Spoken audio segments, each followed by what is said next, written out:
Good morning, welcome. The idea behind this session is, as the title suggests, keeping your Java applications secure.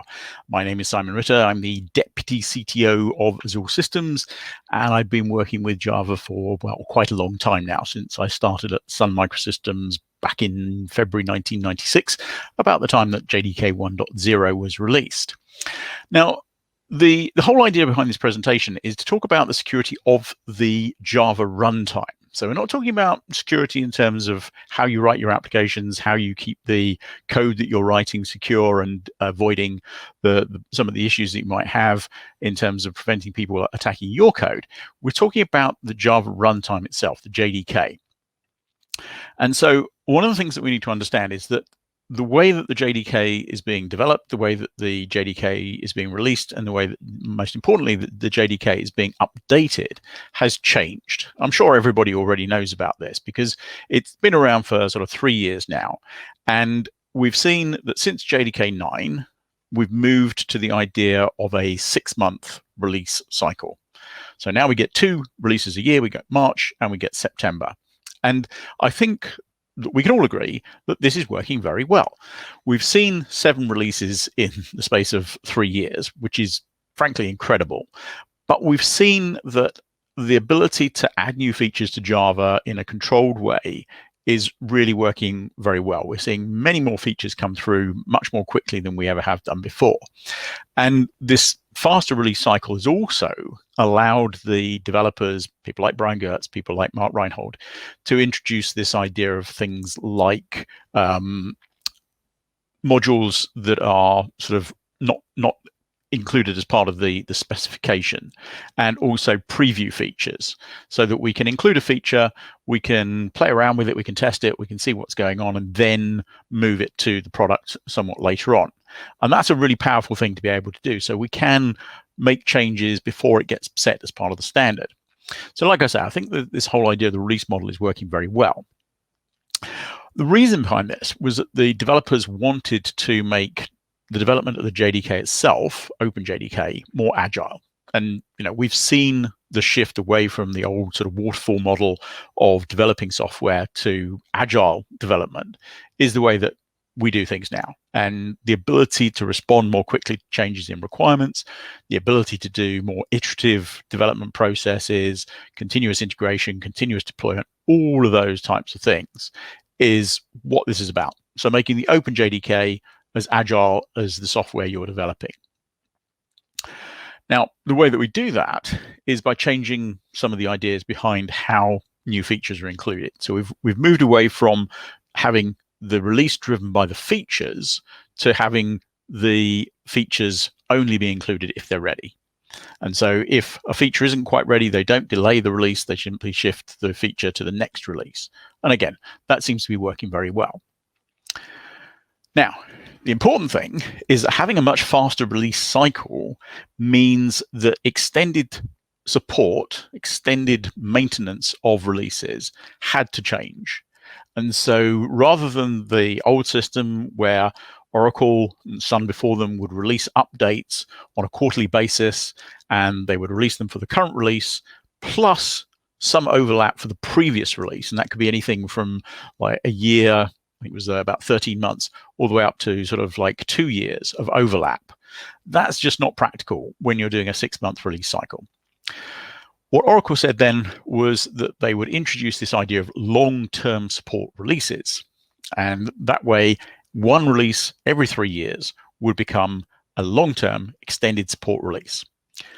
Now, a very important thing to understand about this is that applies to binary distributions of OpenJDK. It doesn't apply to the OpenJDK projects and the source code itself. So long-term support releases are only about the binary distributions. OpenJDK projects, although obviously they're extended in terms of people continuing to contribute to them, this whole idea of LTS is only about binary distributions. And even that is not defined in any way. Oracle have their way of doing long-term support releases. Amazon have their way of doing it. Adopt OpenJDK have their way of doing it. Azure have their way of doing it. And it's not set in stone as to how that works. To get things started, Oracle decided that JDK 8 because everybody was using it at the time, or almost everybody was using it at the time, they classify that as a long-term support release. And in terms of how long that would be continuing for, they said that the last public update would be January 2019, last year, and that since then, things would change. However, for personal use, if you're sitting at home playing Minecraft, then you can still get updates until the end of 2030. The next long-term support release, as I'm sure everybody here knows, is the JDK 11. And that means that JDK 9, 10, 12, 13, 14, and indeed 15 are what they call feature releases. And that means that they only get updates until the next release from Oracle. Now, very important thing is about updates. So we've talked about long-term support, but what about how we get updates and the availability and so on? Now, as I said, the Oracle JDK has long-term support release versions. So JDK 11, JDK 17, and so on. Most importantly, Oracle changed the license that they use as of JDK 11. Prior to that, they were using the Oracle binary code license. Oracle binary code license said that you could use Java on your laptop, on your desktop, in your data center without charge. The only time that you needed to change the license was if you wanted to use an embedded system or a single purpose machine like a kiosk or a ticket machine. JDK 11 uses the Oracle Technology Network License Agreement, and that has different restrictions in terms of how you can use it. So there are basically 4 situations where you can use the Oracle JDK for free.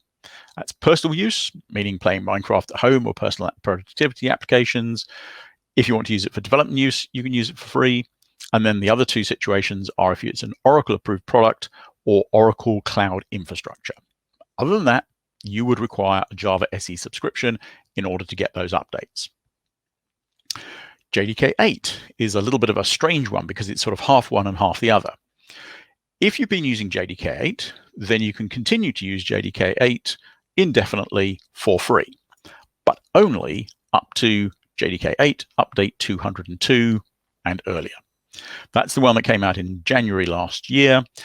As of April 2019, the update 211, that was released under the same license, the Oracle Technology Network License Agreement, which means you can't deploy that into production without a Java SE subscription. So why is that important? Well, in order to understand that, we need to think a little bit about vulnerabilities. And vulnerabilities are places where software, and that applies to Java, it applies to any other software, exploit to gain information, something you way of preventing an application from working in the way that you expect it to work. So how vulnerabilities are classified is based on what we call CVEs and CVSS. CVE, again, I'm sure everybody's kind of heard of this, is the idea of a common vulnerability and exposure. And a CVE basically defines something that can be used to exploit software. So a problem that can be used to gain access to information or to stop an application from working the way you want it to. So denial of service, something like that. You then have a CVSS, and that's a common vulnerability scoring system. So each CVE has a CVSS associated with it. The CVSS is basically broken down into a number of different sort of fields, which have a score as how easy it is to exploit that vulnerability, whether you need physical access to a machine, whether you can do it across a network, all sorts of different things about how that vulnerability can be used. And then we divide that up into various values. So the value that you get from all those different fields gives you a total value that's somewhere between 0.1 and 10. And so we then divide those up and we say, okay, if it's got a score of 0, clearly there's no vulnerability there at all, so that's none. And then based on what value you have beyond that, 0.1 to 3.9 is a low score, 4 to 6.9 is medium, 7 to 8.9 is high, and then 9 to 10 is critical. So those are the ones that really matter. Those are the ones that are going to cause serious problems if people can actually access those. So how important are updates to Java?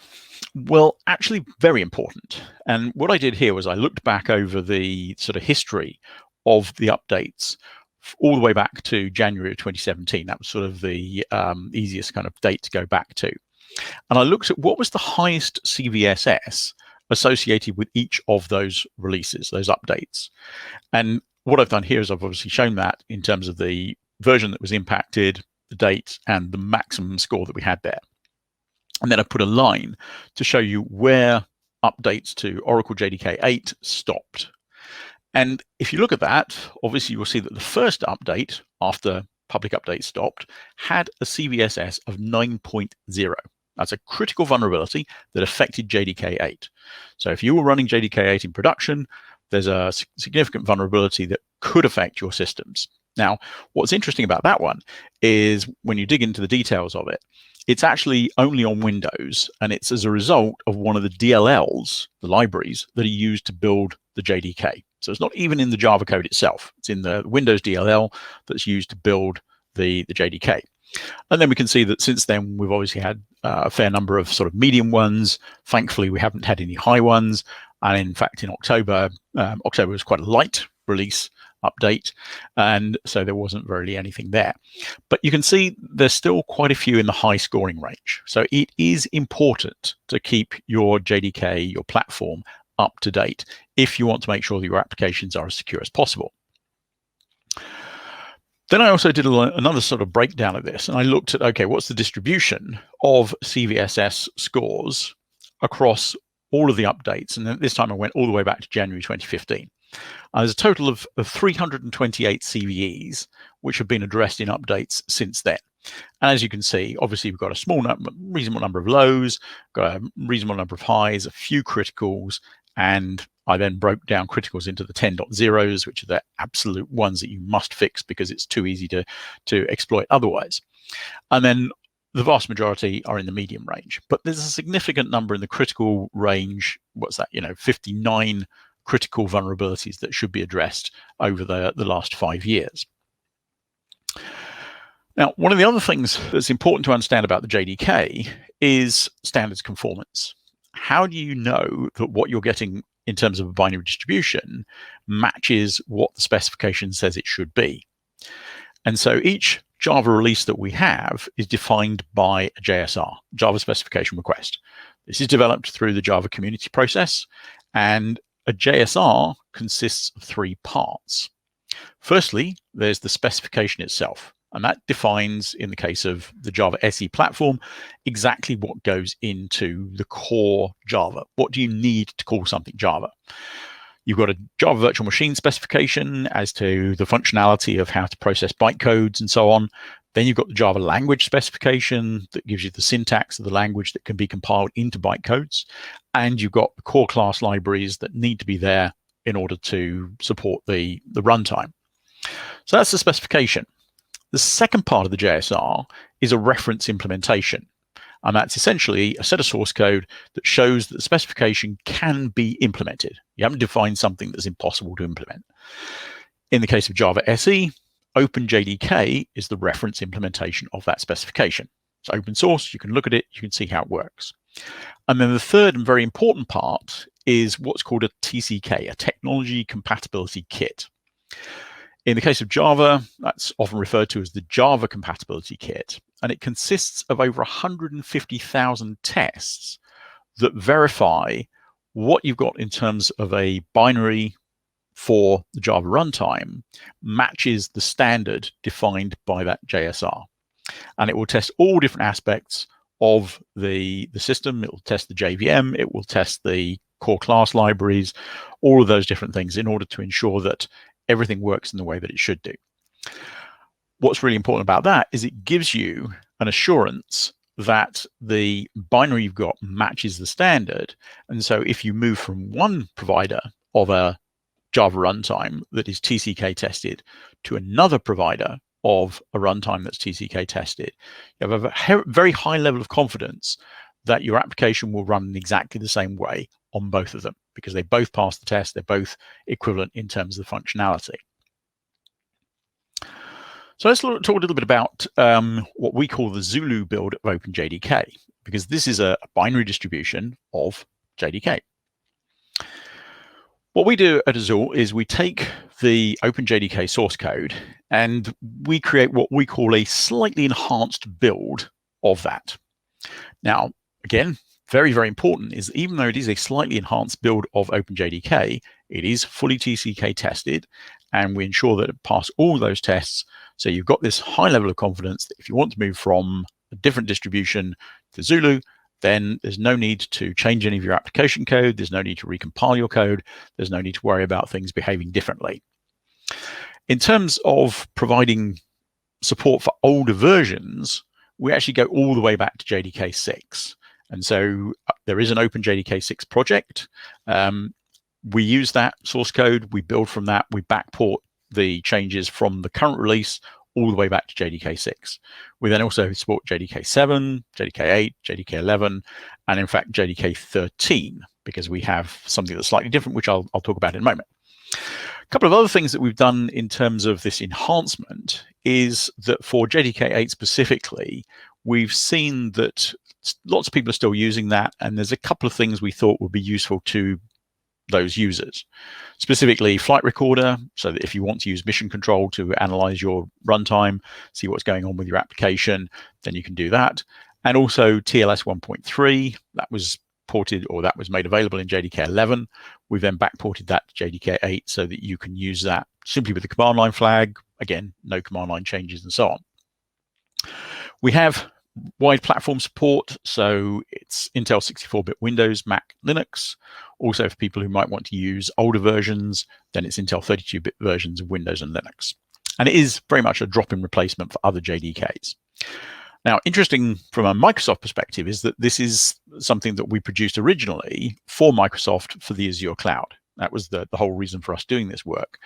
And so if you're using the Azure cloud and you want to run Java applications on that, then the Java distribution that you will get for that will be Zulu. And in fact, all of the cloud infrastructure underneath also uses Zulu where it's using Java. Another thing that's important to understand is about the way that updates are provided. And the way that Oracle do this, and we at Azure match the same thing, so we do an identical thing, is provide two different versions of each update. And what you get is the first version is what's called the CPU or critical patch update. That's the Oracle terminology. It's a security-only update. So only the security-related patches are included in that. The idea behind this is that if there is a critical vulnerability that needs to be addressed very quickly, you can do some quick testing on your applications, make sure everything starts up and runs. Then you can deploy this into your data center or onto your machines and make sure that you've got the maximum level of security for your applications. The second version is called the PSU or patch set update, and that's a full update, including security fixes, bug fixes, any minor enhancements for performance, whatever, any other source code changes. What you can then do is you can say, okay, I've deployed the security update, got my system secure. I'll then spend longer testing my applications against the update because there might be some things that have an impact. And then once I'm happy with that, I deploy that into my data center. So that gives you the maximum level of stability. How important is that? Well, it's interesting because if you look at the July 2020 update, that included in the full update, the PSU, there was a fix that fixed a problem, but also actually broke some other things. So it was a significant regression. Things like Hadoop Cluster, Solr, Lucene actually stopped working with update 252. If you'd had access to update 251, the CPU, that didn't include the fix that broke those things. So you could have deployed that. You could have addressed the highest score there, which was an 8.3 CVSS, and then you could have waited for the fix to the fix, which actually took nearly 2 weeks to create. So that's a good reason why you might want to have both the security-only update and the full update. In terms of extended support, as I said, there is no definition of long-term support. It's up to individual providers to what they do for that. So what we do is we make sure that we backport all the bug fixes, all the security patches for our supported OpenJDK releases. In terms of long-term support, what we've said is we'll do 9 years of active, which means 9 years of quarterly updates and any extra updates that need to be provided in between those. And then 2 years of passive support, meaning you can still report problems and we'll provide a fix. And then we've come up with the idea of medium-term support.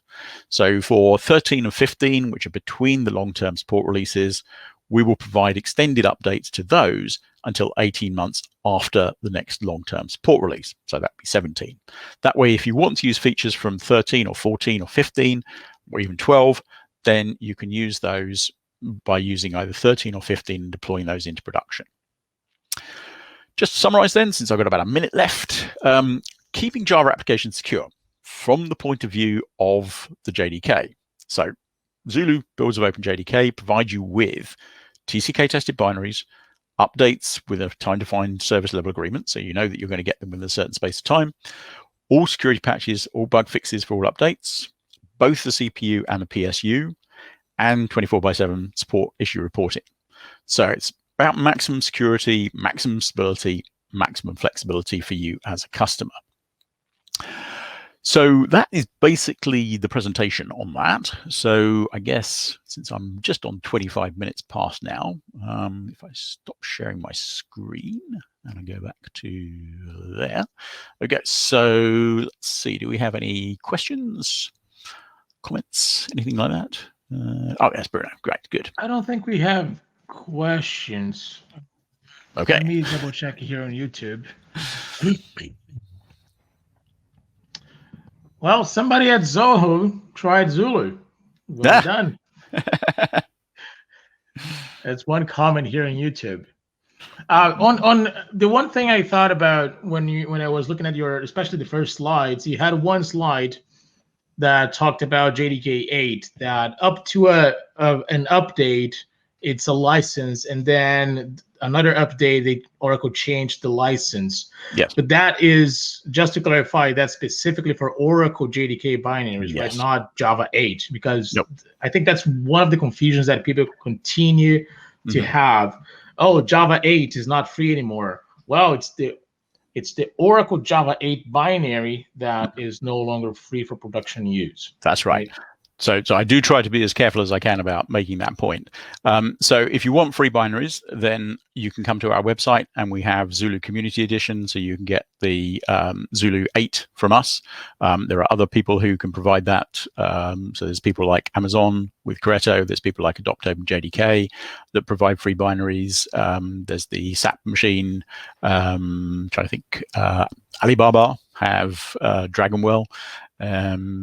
Bellsoft have a free binary as well. So there's the great thing is there's a nice choice of binaries that you can use. So you're not restricted in terms of only one or two. There's lots of different people who are providing versions of Java that you can use. Yeah. The other thing that is becoming a challenge for many developers, especially in this transition from 8 to 11, and now from 11 to whatever version comes next, is managing multiple JDKs, especially in their developer environments, because one developer at a company is very likely they will be working at not just a single project, but multiple projects. And they may be dealing with a new project, but having to provide maintenance to a system that is already in production. So they have to be switching between JDKs. Are you observing that as well when you talk to your users and customers and developers? Yes, to some extent. I mean, most people who are deploying into production environments are tending to go with the long-term support releases. So it's either going to be 8 or it's going to be 11, and then 17 when it comes out. There are a number of people who are also following the regular cadence. But one of the things that obviously makes a difference to this is the sort of kind of move to microservices architecture. And so people are deploying into a container, and that makes life a lot simpler because you're not using a centralized JDK instance and then having to worry, is this 11 or is it 8 or is it, whatever. So you just deploy into your container, you use assuming that you're on 9 or later, you use JLink, and you create a runtime that's specific to your application, put it into your container and deploy that. And it just makes life a whole lot simpler. So that's one of the things I am seeing people do a lot.